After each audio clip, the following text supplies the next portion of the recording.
Kwa jina la Yesu wa Nazareti. Bwana asifiwe. Nashukuru Mungu kwa ajili yenu. Baba wa mbingu na nchi awabariki na hata awatende mema kwa njia kubwa sana ya ajabu. Bwana asifiwe. Asante mtumishi wa Mungu Pastor Eric kwa worship ya kipekee. Baba wa mbingu azidi kukuongoza na kanisa lako kwa jina la Yesu. Haleluya.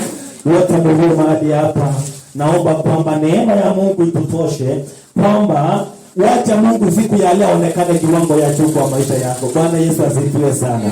Wacha yote ambaye tumekadao kwa hiyo tusibakie hivyo. Bwana asifiwe. Kama vile Yesu alikuwa anaingia pale Kapernaum, watu hawakubakia hivyo. Na hivyo siku ya leo, yeyote ambaye ameingia kwa huduma hii, usibaki hivyo kwa jina la Yesu. Bwana Yesu asifiwe sana. Leo tuko na mgeni ambaye tumenenea na tutabarikiwa, tutarejea kutoka kwa Bwana. Sio mgeni pale, mchungaji wetu tunamjua. Bwana Yesu asifiwe sana. So kabla nilipe nafasi, tuko na vipindi zingine, lakini nikiomba mniruhusu tu kwa jina la Yesu Kristo niweze kusoma neno fupi sana la himizo la asubuhi ya leo kutoka kwenye kitabu cha Zaburi 128 kuanzia mstari wa kwanza.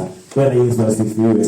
So ukiwa na Biblia yako, fungua tu kwenye kitabu cha Zaburi 128. Tujifundishe tu mambo machache mahali pale, tukiamini kwamba siku ya leo Bwana ameitenga kwa ajili yako mimi na wewe. Haleluya.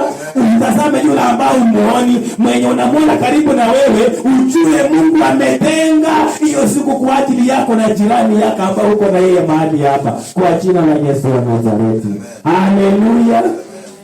Wakati wa Gideoni, Bwana asifiwe sana, aliambia Gideoni, watu ulio naye sio wote utaenda na wao, nitakupea ishara kwa wale watu wenye utaenda na wao ni watu aina gani. Bwana asifiwe.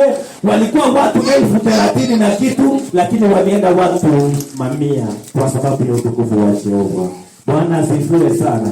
Wengine wote waliondolewa, lakini wale walikuwa wachache ndio walete ushindi katika Israeli. Bwana asifiwe. Sasa siku ya leo nataka nikwambie kitu kwamba huenda, haleluya, kuna wengi sana wangestahili kukuwa mahali hapa, lakini Mungu amekuchagua leo uwe katika kazi yake, uwe katika kanisa lake na huduma yake, uwe sehemu ya wale ambao wanataka kuleta ushindi kama vile Gideoni alichaguliwa wale wenye wanataka kuleta ushindi. Bwana asifiwe.